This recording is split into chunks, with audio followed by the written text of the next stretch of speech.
welcome back to our blog. And today we're reading Raymond Geuss, Not Thinking Like a Liberal, here at Radical Engagements.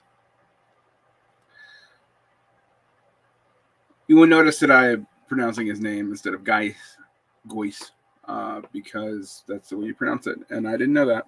One of the perils of being a reader, and I listen to a lot of media as well, but it's not always knowing what the language reference would be for pronunciation and kind of winging it. So with that caveat, if I continue to mispronounce things, feel free to send me messages to correct me. I'm totally okay with that as long as you don't think that that means that I don't know any of the content. I'm not as forgiving of that kind of cultural capital mongering as I am generally forgiving of people lightly correcting you on mispronouncing everything. But anyway, with that caveat aside, let's get into the book. This is from the chapter My Fate. And we're not going to read all of it. Of course, you have to go buy the book and read it, which I strongly suggest you do. I am teaching this the way I would teach a class, basically. With the exception of in a class, there would be more interaction with the students at the end of a lecture session, but I would also engage with the text as a way to model how you should engage with the text. And also as a way to help myself parse the text out, what it actually implies. I have sometimes been tempted to think that I was doomed or predestined never to be able to even get on moderately good terms with liberalism. But of course, this is complete nonsense. Moria, fatum, destiny are archaic conceptions. And while family pressures and expectations might for a while in the early modern period have exerted something like a shadow of a full proper, quote, destiny, unquote, the men in our family have always joined the military, and you must too. At a certain point, the merely sociological nature of such pressures become too obvious to be overlooked, and with the growth of the ideology of the individual career choice, even this shadow lost its ability to inspire an appropriate sense of utter inevitability and thus gradually disappeared. I'm going to put a pin note in that. I was watching a friend of the show, Daniel Besner, tweet about this, but we have seen the aristocraticization, for lack of a better word, of a lot of career choices.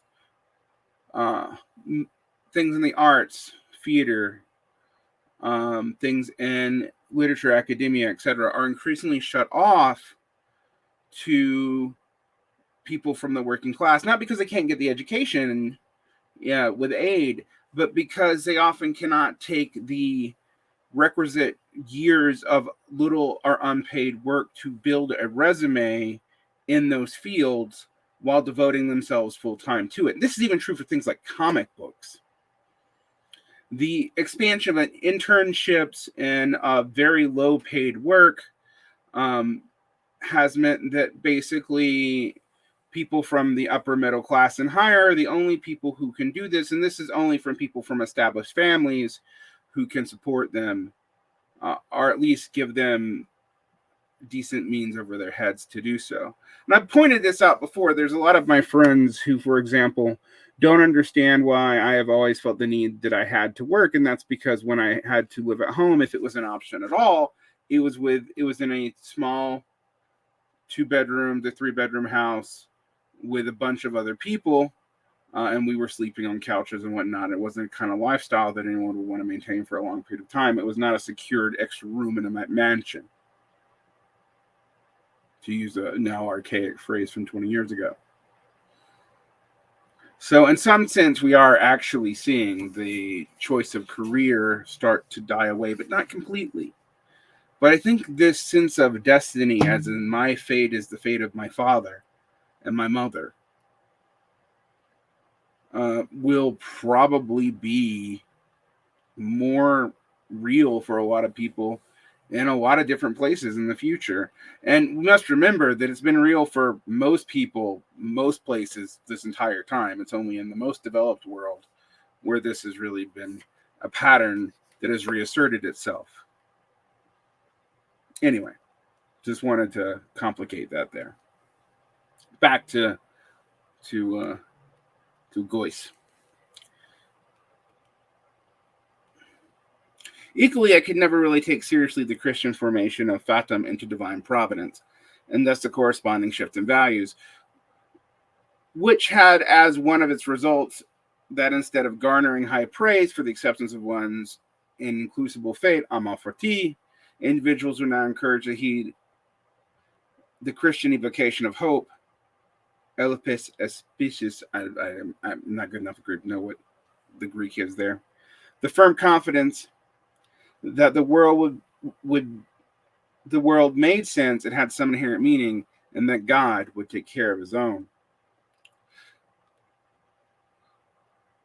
This is interesting because I actually think one of the things Marxists tend not to do is take religion seriously enough. Not because the ideals drive everything, but because the ideals were part of the entire apparatus of how society reproduces itself. It affects, quote, relations of production, or the way we actually relate to each other, the relationships in which we reproduce ourselves in families and friendships, etc., and reproduce the economy in legally prescribed statuses in the state of the family, etc. And so ignoring religious shifts in thought is also ignoring shifts in thought of the justification of law in the state, and also thus ignoring shifts in thought in social reproduction and family, which all affect the way you actually go about making an economy. And the kind of Marxist tendency to reduce all this into a singular causal chain, which is a bad reading of Marx, by the way, has always kind of frustrated me, because there is a difference between capitalist cultures based on the religious culture prior, because the kinds of cultural assumptions of which the economy had to work with and change the relationships of production, something close to the capital, were often very, very different. And on that note, let's continue. What has always seemed to me perfectly self-evident in both of these approaches that they are too simple and incorrect, because they depend on recognizing a non-human intentional agency where none exist, or at least none that we can prove exist. Neither fate nor God exists. Any reasonable attitude towards the world we live in would have to be two-pronged. Metaphysically, if one wants to understand our world, it is best to approach it through the late ancient idea of touche, contingency, rules all. This is a pretty big deviation from Marxism's historical view on inevitability has not been on contingency. Finally, the universe is just a quivering mass of energy propagating itself in contingent ways, although, of course, we see the propagation itself as obeying a detectable physical laws. And perhaps the cosmos as a whole is merely an abstract system of formal relations, flickering randomly in and out of existence, which I think is true, although I do admit that I am always impressed, but also a little skeptical when we assert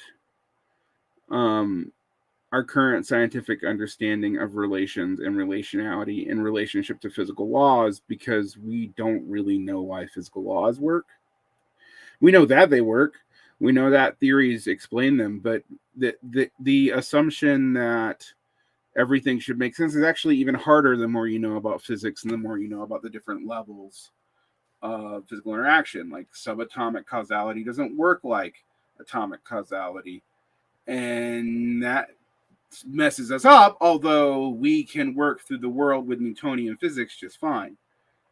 There's a mystery there, one that I don't want to use religion to just mystery monger and say that we can't solve, but I also am a little bit more skeptical to say that we know why this and that does what it does in this universe, even if it is merely the abstractions of formal relations dependent on consistency, or a stochastic universe.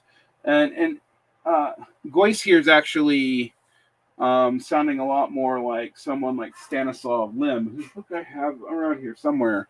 I'm going to dig it up. It's the Summa Technologicae, but any of his fiction kind of has this too. one of Lim's critiques of Marxism was that even though Marxism was materialist, that it actually kept all the teleological functioning of non-materialist views of the universe, and kind of had a Newtonian notion of physics of like kind of like the blind clockmaker, where we can know everything. Communism is inevitable. The systems of social relations are clean, and we can study them scientifically and know what they produce. And the Marxism of someone like Geuss has incorporated a different worldview.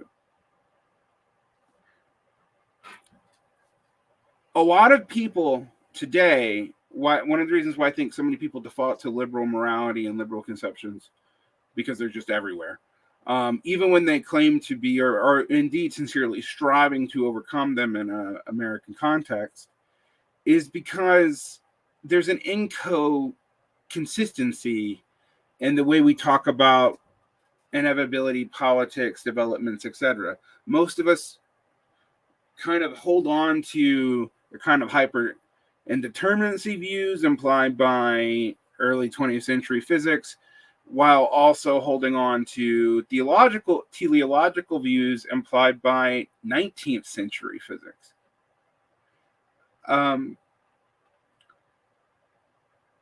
And so, for example, the inevitability of communism debates is, for most socialists, just not interesting, but it's because it would also make us kind of have to figure out how to square these two actually pretty fundamentally incompatible assumptions about the way the world works. And in lieu of being able to square that, most people will default to the standard moral gust of sentiment that are available to them. And you can't blame someone for that even. I mean, I wouldn't. But it's something you need to know and understand. Back to Geuss. To Geuss. I keep on wanting to call him Geuss. But it's Geuss.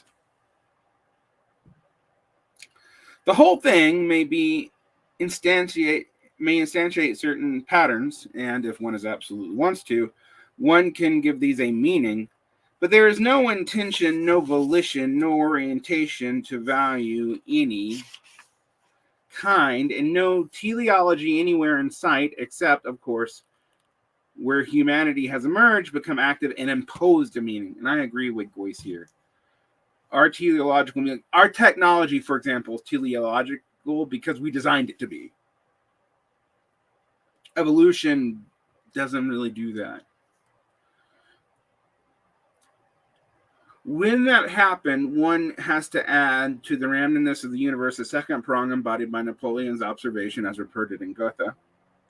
That ancient tragedy is impossible in the modern world because destiny has been replaced by politics. I'm actually going to look up that footnote for once. I have to do this a lot in Bong Joon, but I don't have to do it as much in Geuss. And here is the footnote. Johann Wolfgang von Goethe. Beginning of March 1832. Gesprochen mit Ackermann in den letzten Jahren seines Lebens. German speakers, feel free to mock my butchery of your language. I did study it for many years and even briefly stayed in Munich, but unfortunately, 20 years later, it has not stuck. As I've joked to my friends, I barely pronounce my own name correctly, so please forgive me. In the late poem Wirkte Orphisch in his Geschichte, edition 1982, I guess poem 879, Goethe gives a stylized description of the typical human life as moving through a series of distinct stages, each described by a Greek term: daemon, Tyche, Eros, Anarchy, Elpis. The fact that a positively evaluated Elpis comes last in the sequence after Anarchy is a clear indication that Goethe, despite his professed pagan polytheism, was actually an optimistic post-Christian poet, which I actually think is true.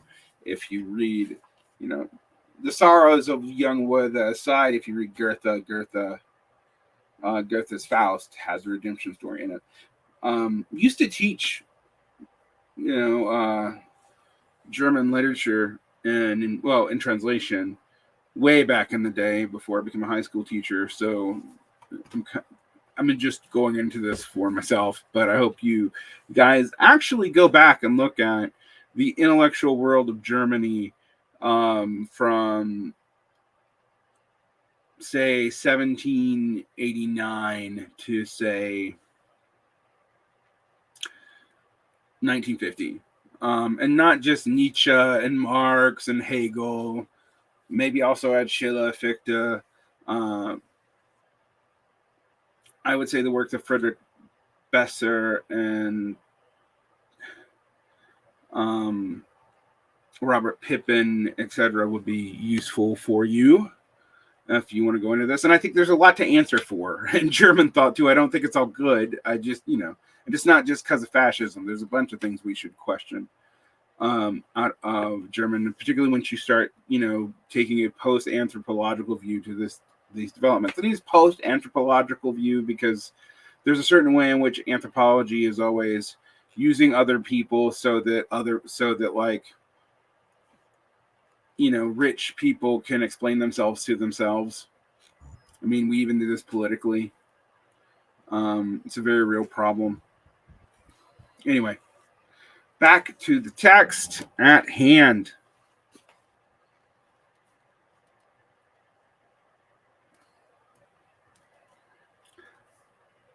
Skipping.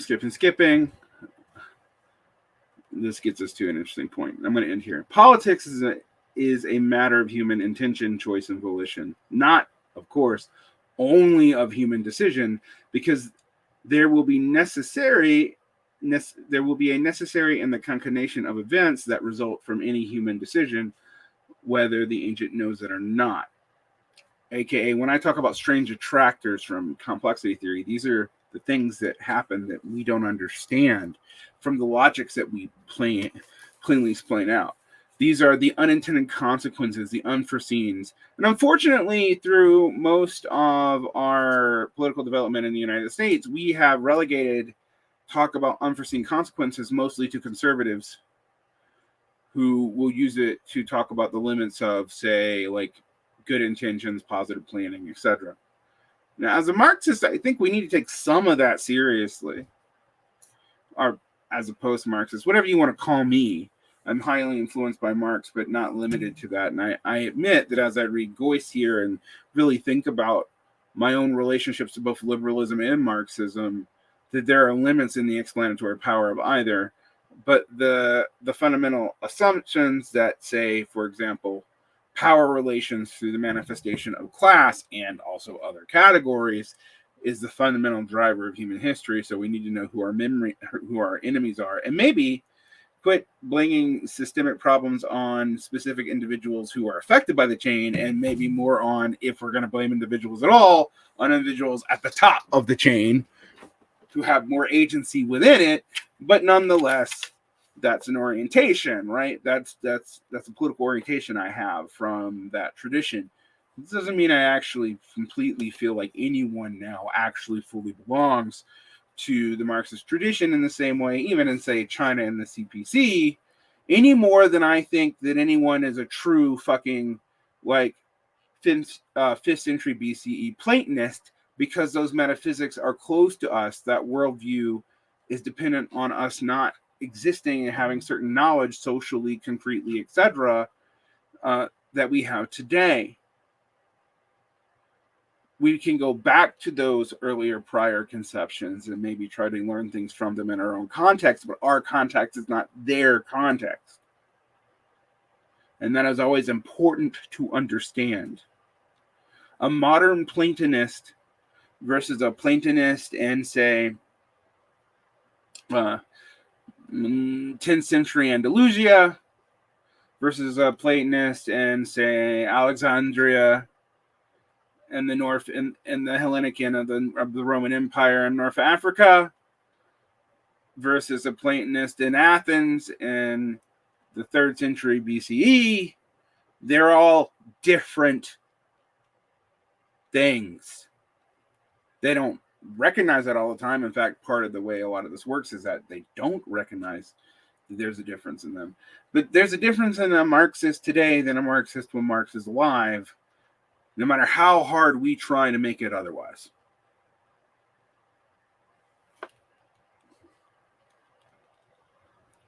There is in many cases such a logic of the situation. Thus, when the United Kingdom decided to leave the European Union, this decision was put at a systemic disadvantage in its major market, because even if, as the fact happened, an agreement was reached to continue trade with the EU without tariffs, the cost of the paperwork involved in crossing what the UK had insisted must be a proper palatable border was non-negligible. Thus, the situation was one that arose not through any action of a goddess of destiny, but from a series of complex human decisions, all of which had unforeseen consequences for all involved. That last bit's mine, but that's what Geuss is trying to get you to understand. Now, this hasn't gotten to liberalism, except that one of the things that we have to deal with Geuss, and I'm going to stop reading here. Again, I'm not going to read you the entire book. Go read it on your own. Is that there's a real sense here of limitation that we can't foresee, but that liberalism has managed to adapt to that in ways that other political ideologies have not. But it's reaching some kind of limit. But until then, we really do live in the Fukuyama-ist world, whether we like it or not. And that's something you have to deal with. Nor is liberalism today what liberalism was in its first incarnations in the European Enlightenment. It's just not. This has to be understood, processed, engaged with.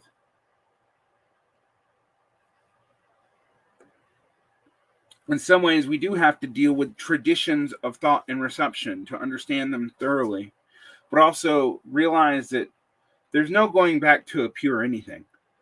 Sorry. Everything is already out of the bottle that currently is out of the bottle. It's almost a tautology to say that. This book, I strongly suggest people read. I'm getting a lot from it. I always like Geuss. Of my post-Frankfurt School critical theorists who have a relationship to Marxism, he's one of the best. What I might point out so far, though, is right now we haven't got to a whole lot of discussions of class in this and the way class plays out in liberalism. And of the critiques of this book, which there aren't many, that's one that may be fair. I haven't hit it so far, and I'm right ahead of you. So I hope you pick this book up and read it. One thing that I'm going to start doing is my community on Patreon is going to be doing a lot more reading groups just to get people to read more. I would do the normal Capital Volume 1 one, which I think we're on Capital Volume 2 now, actually. I don't participate in that one. I am currently running one called Thinking Through Theory by John Michael Levy, which is about sociological theory. And if you really want this, if I was going to tell you where to go, I am currently doing some work with the Real Progressives and a lot of work with Member School run by Colin Drum.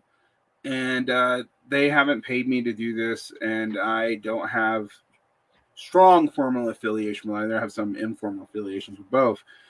But I am going through readings and informal coursework and with both those groups, and I would suggest if you have the time and a little bit of spare change, because neither one of them are expensive, but they would probably appreciate a couple bucks a month, at least while you're involved, you can go over there and help them out. If anything, I hope I get you to read books. E-books are fine too. I read a ton of them, but actually read books. Read them. Don't just listen to them. And they'll just go to podcasts for them. I know you don't all have a lot of time, and I know, books are getting more expensive, but libraries do exist, man. So I hope you take advantage of that. And with this edition of Radical Reading Rainbow done, I hope you have a great day. We're going to be aiming just at the network here. And the network's me plus sometimes Jordan. And, my producer, who's a computer, and sometimes Paul Channel Strip, sometimes some people who work with TIR, this revolution. But you will notice that I'm going to be slightly dying down. I need the time that I'm producing these videos to actually read and put out better material for you. My series on the historical school of German economics actually made me realize how much more I needed to read, and I didn't want to be one of these fools just reading Wikipedia off for you, even if I was using common references for some of those videos to find some of the information. Actually, to find where I could find the information. So I was reading like Wikipedia to go and look at the sources. Something that I teach my students to do, but I don't think people actually do. And that's where I'm going to cite my source in the show notes. And for this, my source is just this book and my own experience. But anyway, thank you so much. Have a great day. Like and subscribe. Please share. This is an educational project. And while I'm not going to pretend to be a nonprofit, I do profit from it. I really hope that you share this to people who you think are interested. That's all. Have a great day.